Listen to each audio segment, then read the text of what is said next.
آغاز کرتے ہیں ہم سب ہمیشہ کی طرف، اور شکریہ آپ کے وقت کا۔ پہلا سوال جو برسبن کی کمیونٹی کے غور و فکر کے نتیجے میں میرے سامنے پہنچا اور مجھے یہ کہا گیا کہ میں فیس کر کے آپ کی خدمت میں رکھوں۔ آج سے کچھ عرصہ پہلے تک شاید یہ سوال کرنا بھی بہت مشکل ہوتا تھا، کوئی شخص اس سوال کو پیش کرے، کسی عالم کے سامنے اس کو رکھے تو بڑی گستاخی اور بڑے فتوے اس پہ لگ جاتے تھے، لیکن اب دنیا بھر میں یہ سوال بلا تکلف زبان کی نوک پہ ہوتا ہے، ہر بچہ پوچھتا ہے، بچہ نہیں پوچھتا تو دوستوں میں ڈسکشن ہوتی ہے، بڑے پوچھتے ہیں، خوف نہاد اٹھ چکا ہے۔ سوال یہ پوچھا جاتا ہے کہ ہم ایک ملک میں رہتے ہیں، ہر طرح کی سہولت ہے یہاں پہ، میڈیکل سے لے کے اسٹیٹ لاز، انشورنس لاز، یہاں کے مورل کوڈز بن چکے ہیں، بچے آزاد ہیں، پروٹیکشن ہے، سیکیورٹی ہے، اسٹرکچر بن چکے ہیں۔ اس سب کے باوجود مذہب ہی کی کیوں ضرورت باقی رہ گئی ہے؟ اور جب ہم مذہب کی بات کرتے ہیں تو اتنے سارے مذاہب ہیں، ہم کیسے دنیا کو یہ باور کرائیں؟ سب سے پہلے اپنے آپ کو باور کرائیں کہ اسلام ہی وہ صحیح رستہ ہے، صحیح نظریہ آدرش ہے کہ جس کو ہم نے اپنانا ہے۔ سوال آپ کی خدمت میں یہ ہے کہ مذہب کی آج ضرورت کیوں ہے، اور اگر ہے تو پھر اسلام کیوں؟ الحمدللہ رب العالمین، والصلاة والسلام علی محمد الامین۔ اعوذ باللہ من الشیطان الرجیم، بسم اللہ الرحمن الرحیم۔ خواتین و حضرات، آپ نے اس طالب علم کی عزت افزائی فرمائی، اس کے لیے شکر گزار ہوں۔ اس شہر میں المعرض کی انتظامیہ کے سب لوگوں کے لیے بھی سراپا سپاس کہ انہوں نے محبت کے ساتھ اس ملاقات کا اہتمام کیا۔ میرے سامنے جو پہلا سوال رکھا گیا ہے، اس میں ایک تعبیر بڑی اہم ہے، اور وہ یہ ہے کہ آج مذہب کی ضرورت ہے۔ اس میں یہ مغالطہ مضمر ہے کہ جب دنیا بہت ترقی کر جائے، جب لوگوں کے حالات بہت اچھے ہو جائیں، جب ریاست کا نظام لوگوں کی ضرورتوں کے مطابق کام کرنا شروع کر دے، جب ان کی صحت کے، تعلیم کے اور دوسرے معاملات کی ذمہ داری معاشرہ اور اس کے ادارے دے رہے، تو پھر مذہب کیوں؟ اس کے معنی یہ ہے کہ یہ سمجھا جا رہا تھا کہ مذہب شاید انسان کے انہی مسائل کو حل کرنے کے لیے آیا ہے۔ میں بہت ادب کے ساتھ درخواست کروں گا کہ مذہب اس کے لیے ہرگز نہیں آیا۔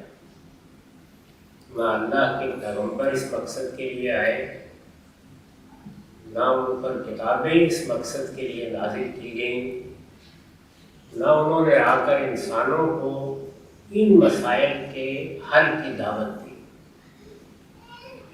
یہ سب چیزیں انسان اور انسان کی اس دنیا کے مسئلے ہیں۔ جس پروردگار نے انسان کو پیدا کیا ہے، اس نے ان سب مسائل کو حل کرنے، ان مسائل کی مشکلات کو دور کرنے، ان کے راستے میں آنے والے نشیب و فراز کو ہموار کرنے کی صلاحیت انسان کو بدرجۂ عطم دے۔ وہ اگر اپنی عقل سے، اپنے علم سے کام لے تو ان سب مسائل کو حل بھی کرتا ہے، اور اس میں اگر کوئی غلطی ہو جائے تو اس کی بتدریج اصلاح بھی کرتا رہتا ہے۔ انسان نے جب دنیا میں اپنی آنکھ کھولی تھی تو اس کے گرد و پیش میں مسائل ہی مسائل تھے۔ قدرت نے اس کو مسائل کے اندر پیدا کیا، اور اس میں علم اور عقل کی غیر معمولی صلاحیتیں رکھیں کہ وہ ان سے کام لیں۔ وہ زمین کے خزانے دریافت کرے، وہ آسمان کی نعمتیں پانے کے لیے اپنے آپ کو تیار کرے۔ اللہ تعالیٰ نے جن قوانین پر اس کائنات کو بنایا ہے، ان قوانین کا انکشاف کر کے ان سے نئی نئی چیزیں پیدا کرے، اور جو ضروریات سامنے آئیں ان ضروریات کو حل کرنے کے طریقے ایجاد کریں۔ یہ صلاحیت انسان کے اندر ودیت کی گئی ہے، یہ اس کو الہام کر کے بھیجا گیا ہے، یہ اس کے اندر بالقوہ موجود ہے۔ اس کا جیسے ہی وہ اس کو استعمال کرتا ہے تو بالفعل ظہور ہونا شروع ہو جاتا ہے۔ چنانچہ یہ حقیقت ہے کہ دنیا کی تاریخ میں جو کچھ بھی انسان نے پایا ہے اور سیکھا ہے اور جانا ہے اور وہ آگے بڑھا ہے اور اس نے دنیا میں نئی راہیں تلاش کی ہیں، اس نے ستاروں پر کمر ڈالی ہے، وہ سب علم و عقل کی اسی صلاحیت کو استعمال کر کے کیا ہے۔ مذہب ان میں سے کسی چیز کے لیے نہیں بھیجا گیا۔ مذہب اس لیے دیا گیا کہ انسان کو اس دنیا میں اللہ تعالیٰ نے، اس کے خالق نے ہمیشہ کے لیے نہیں بھیج دیا۔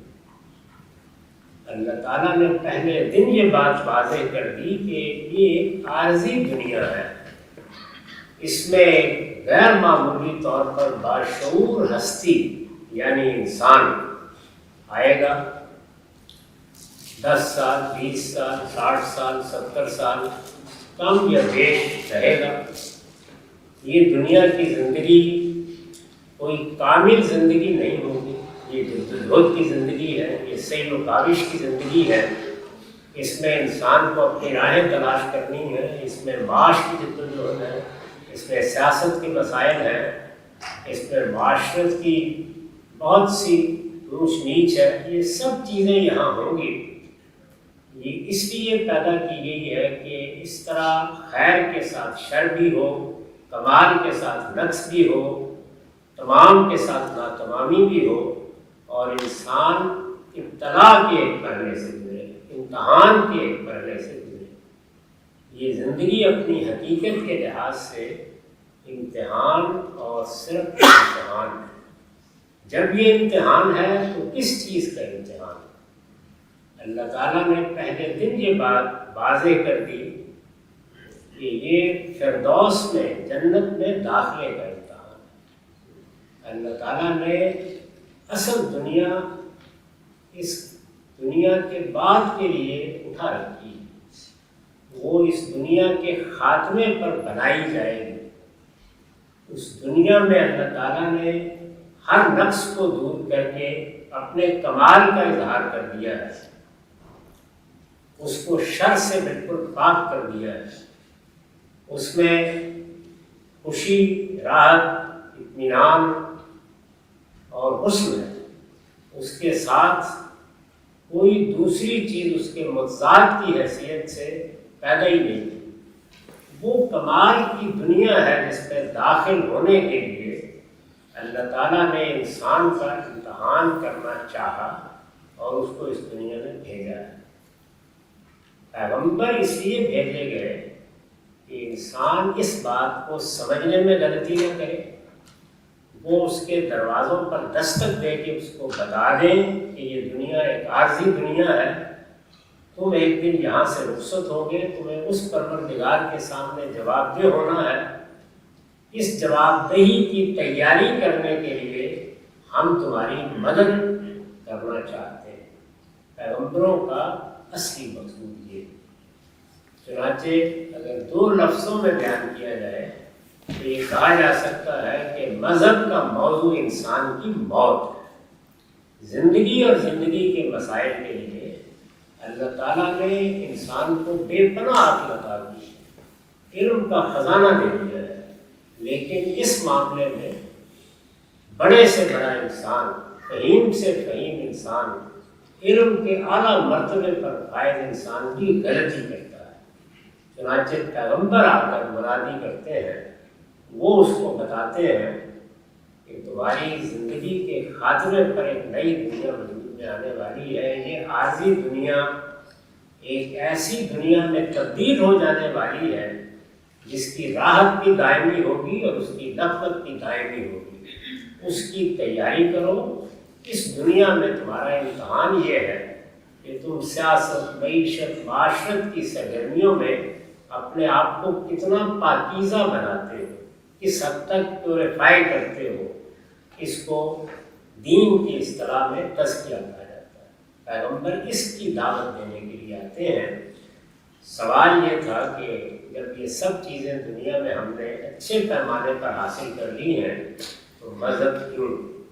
اگر اس مسئلے کو بھی آپ نے حل کر لیا ہے تو ہم مذہب کو واپس لے جاتے ہیں، اور اگر حل نہیں ہوا تو مذہب کل بھی اسی لیے تھا، اب بھی اسی لیے ہے، مستقبل میں بھی اسی لیے ہوگا۔ پیغمبر آپ کے دروازوں پر دستک دے کے آپ کو بیدار کر رہے ہیں کہ لوگوں، موت کے بعد ایک نئی زندگی شروع ہونے والی ہے، اس میں داخل ہونے کے لیے تیاری کریں۔ اسی کو انذار اور بشارت کہا جاتا ہے۔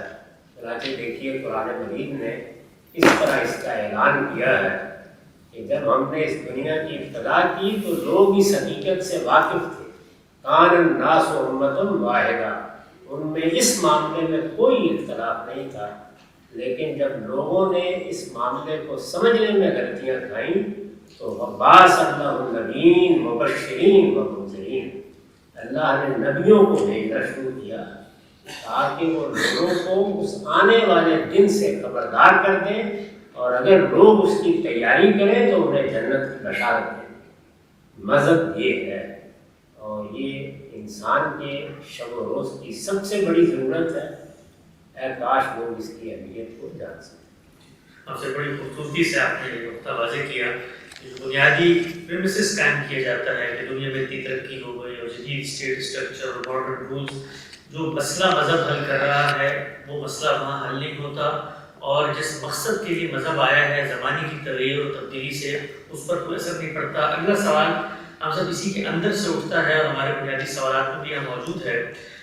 اگر یہی مذہب کا مقصد ہے کہ آخرت میں کامیابی اور جنت کی ابدی شہریت کے استحقاق کے لیے مجھے دنیا میں کوئی لائے عمل دے، میرا تزکیہ ہو، پیوریفیکیشن ہو، تو پھر تو نتیجے کے اعتبار سے مذہب کا جو مقصد ہے وہ بڑا چھوٹا، بڑا محدود، بڑا ذاتی نوعیت کا ہے۔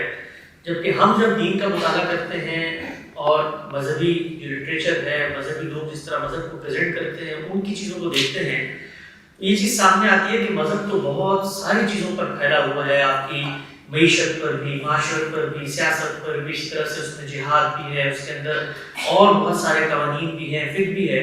تو اگر مذہب کا مقصد آخرت میں نجات دہندگی کا پورا آپ کو لاہمت دینا ہے تو اس کا مطلب کیا پھر مذہب فرد کا ایک ذاتی مسئلہ ہے، یا مذہب پھر اس سے آگے پھیل کے سوسائٹی کو بھی مخاطب کرے گا، اس سے آگے پھیل کر ہم نے مذہب کو کہیں پر امپلیمنٹ بھی کرنا ہے، اس کو زمین پر نافذ بھی کرنا ہے؟ انسان کہیں جنگل میں پیدا نہیں ہوتا، وہ اس دنیا میں آنکھ کھولتا ہے۔ جب وہ آنکھ کھولتا ہے تو ایک ماں باپ کی آغوش پہ شعور کے مراحل طے کرتا ہے۔ ماں باپ کی آغوش ایک خاندان کی آغوش ہوتی ہے، وہ خاندان سے باہر نکلتا ہے، اسے معاش کی جدوجہد کرنا ہوتی ہے، پھر وہ دنیا میں اس ضرورت سے دوچار ہوتا ہے کہ اپنے لیے نظم بنا کر رہے، اس لیے کہ انسان میں بہت سے لوگ ایسے پیدا ہو جاتے ہیں جو لوگوں کے لیے خطرہ بن جاتے ہیں، ان کی جان مال آبرو کے لیے مشکل پیدا ہو جاتی ہے۔ چنانچہ وہ ریاست کا نظام بناتا ہے، اس کے لیے مختلف قوانین بناتا ہے، یہ ایک پورا انسان ہے۔ مذہب اس پورے انسان کو مخاطب کرتا ہے اور پورے انسان سے یہ مطالبہ کرتا ہے کہ وہ ہر جگہ سے، سیاست میں، معیشت میں، معاشرت میں، تہذیب میں، روایات میں، اٹھنے میں، بیٹھنے میں، خاندانی معاملات میں، ہر جگہ پاکیزہ ہو کر رہ سکے۔ اس لیے جب آپ مذہب کی تعلیمات کو دیکھتے ہیں تو وہ آپ کی پوری زندگی کو خطاب کر رہا ہوتا ہے، انسان کو فرد کی حیثیت سے بھی، خاندان کی حیثیت سے بھی، خاندان میں مختلف ذمہ داریوں کے لحاظ سے بھی، اور جس جس جگہ پر انسان آگے بڑھتا ہے، جو ذمہ داری بھی اپنے لیے قبول کر لیتا ہے، جس میدان کا بھی اپنے لیے انتخاب کر لیتا ہے، جس شعبے میں بھی قدم رکھتا ہے، وہ ہر جگہ پہنچ کر اس سے مطالبہ کرتا ہے کہ تم جو کچھ کر رہے ہو وہ تمہاری دنیا کی زندگی ہے، لیکن ہر فیصلہ، ہر حکم، ہر قدم ٹھیک پاکیزگی کے ساتھ اٹھنا چاہیے۔ تزکیہ تمہارا مطلوب ہے، تم نے اس کو اپنی منزل بنا کر زندگی بسر کرنی ہے۔ چنانچہ دین کی پوری تعلیمات کا اگر آپ مطالعہ کریں، یہ بالکل واضح ہو جاتا ہے کہ وہ انسان کے اس کے پروردگار کے ساتھ تعلق کو قاعدے میں لاتا ہے اور اس طرح عبادات کا ایک نظم اسے دیتا ہے۔ وہ اس کے بدن کی تطہیر اور پاکیزگی کے لیے اس کو ہدایات دیتا ہے۔ وہ اس کے خروش کو پاکیزہ بنانا چاہتا ہے، اس لیے کہ پاکیزگی ہی جنت میں داخلے کے لیے لازمی شرط ہے، اسی کو مقصود کی حیثیت حاصل ہے۔ سب سے بڑھ کر وہ انسان کے اخلاق کو پاکیزہ بناتا ہے، اور چونکہ انسان کے اخلاقی وجود کا تعلق زندگی کے ہر شعبے سے ہے، اس لیے ہر شعبے پر اس کے اثرات بھی محسوس ہوتے ہیں، تاہم وہ اپنے مقصد تک محدود رہتا ہے، اس سے آگے بڑھ کر کوئی کام نہیں کرتا۔ وہ یہ نہیں بتاتا آپ کو کہ آپ کو سیاست میں کیا تبدیلیاں کرنی ہیں، اور معیشت میں کیا کیا اقدامات کرنے ہیں، اور روپے کی قدر کیسے درست رکھنی ہے، اور لوگوں کے حالات بہتر بنانے کے لیے کیا اسکیمیں بنانی ہیں۔ وہ آپ کو یہ بتاتا ہے کہ جو کچھ بھی آپ نے کرنا ہے اس میں کسی مرحلے پر بھی اخلاق کی آلودگی کو داخل نہیں ہونا چاہیے۔ یہ اس کا میسیج ہے، یہ اس کا پیغام ہے۔ اس وجہ سے جب آپ اس کو پڑھیں گے تو وہ ہر جگہ آپ کو تنبیہ کرتا نظر آئے گا۔ یہ کام کر رہے ہو اس میں فلاں چیز کے قریب نہ جانا، یہ کام کر رہے ہو اس میں فلاں کام نہ کرنا، یہ کام کر رہے ہو اس میں اس اصول کا خیال رکھنا۔ اس کی تعلیم چونکہ تطہیر کی، پاکیزگی کی، پیوریفیکیشن کی تعلیم ہے، اس وجہ سے زندگی کے ہر معاملے میں وہ مداخلت کر کے یہ کہے گا کہ آلودگی کو برداشت نہیں کرنا۔ قاضی نقطہ آپ نے بڑی خوبی سے واضح کیا۔ ایک اور پہلو اسی سوال کا ہمیں دیکھتے ہیں ہمارے معاشرے میں بہت بڑا جو فساد پیدا ہوتا ہے، اس دوسرے پہلو سے ہوتا ہے کہ یہ تو مجھے سمجھ میں آ گیا کہ ہر پہلو میں میں نے پاکیزگی کا اہتمام کرنا ہے، لیکن میری ذمہ داری کیا ہے؟ میں ایک فرد ہوں تو میں نے اپنے گھر والوں پر اس سے پابندی کروانی ہے، میں اگر سوسائٹی کے اندر ہوں خاندان والوں سے کروانی ہے، میں اگر حکمران ہوں تو پوری ریاست میں کروانی، چونکہ ہمارے ہاں جب بھی اسلام کی بات ہوتی ہے تو وہاں پر ایک گفتگو سامنے آ جاتی ہے کہ اب اس کو میں نے امپلیمنٹ بھی کروانا ہے، لوگوں سے کروانا ہے، سوسائٹی میں کروانا ہے، والدین نے بچوں سے کروانا ہے۔ اس میں دین کیا کہتا ہے کہ ہر جگہ پر تطہیر تو ہونی ہے، لیکن کرنی کس نے ہے؟ یہ تو اللہ کے پیغمبر بتا چکے کہ تطہیر کہاں کہاں ہونی ہے۔ اب ہمارا کام یہ ہے کہ ہم ان کے پیغام کو دوسروں تک پہنچائیں۔ یہ پیغام والدین اپنے بچوں کو پہنچاتے ہیں، اساتذہ اپنے شاگردوں کو پہنچاتے ہیں، فرد اپنے دوسرے افراد کو پہنچاتا ہے۔ اسی طریقے سے اگر کوئی نظم بنتا ہے، وہ کسی ادارے کا نظم ہے، وہ کسی ریاست کا نظم ہے، ان پر بھی یہ ذمہ داری ڈالی گئی ہے کہ وہ لوگوں کو اس کے بارے میں متنبع کریں، انہیں بتاتے رہیں، ان کو اس کی تعلیم دیں، اور یہ بتائیں کہ یہ اللہ کا پیغام ہے، یہ تمہاری بہتری کے لیے دیا گیا ہے، یہ اللہ نے اپنے پیغمبروں کے ذریعے سے دیا ہے، ہم تمہیں اس پیغام کی طرف بلاتے ہیں۔ اس کا پورا لاہ عمل خود قرآن مجید نے بیان کر دیا ہے کہ تم میرے راستے کی طرف، اپنے پروردگار کے راستے کی طرف بلانے والے بنو۔ اور اس کی حکمت یہ ہے کہ ادعو الی سبیل ربک بالحکمہ، لوگوں کو اپنے پروردگار کے راستے کی طرف بلاتے رہو حکمت کے ساتھ، دانش مندی کے اسلوب میں، لوگوں کی نفسیات کا لحاظ کر کے، ان کے حالات کو سامنے رکھتے ہوئے انہیں پکارتے رہو، بلاتے رہو، انہیں پیغام پہنچاتے رہو۔ بالموعظۃ الحسنہ، لوگ اگر گریز کریں تو اچھے طریقے سے انہیں نصیحت کرو، وجادلہم باللتی ہی احسن، اور اگر کسی وقت کوئی بات سمجھانی پڑے اور اس میں مباحثے کی نوبت آ جائے تو وہ شرفاء کے طریقے پر مہذب اسلوب میں کیا جائے۔ پوری بات بتا دی گئی ہے۔ ہمارا یعنی دین کو جاننے والوں کا، خواہ وہ میں ہوں، آپ ہیں یا کوئی فرد ہے، وہ زندگی کے کسی بھی شعبے سے تعلق رکھتا ہے، دوسروں کے ساتھ دعوت کرتا ہے، پیغام پہنچانے کا تعلق ہے۔ ہم دوسروں پر داروغہ بنا کر نہیں بھیجیں گے۔ چنانچہ اگر کوئی حکمران بھی ہے یا کسی کے پاس کہیں اختیار و اقتدار بھی ہے تو اس کو بھی اسی دائرے میں اقدامات کرنے کی اجازت دی گئی ہے جس کے لیے حکومتیں قائم کی جاتی ہیں۔ میں نے بہت دفعہ اس بات کو واضح کیا ہے کہ کسی حکومت کو، کسی ادارے کو لوگوں کے شخصی معاملات میں مداخلت کا حق اللہ اور اللہ کے پیغمبر نے نہیں دیا۔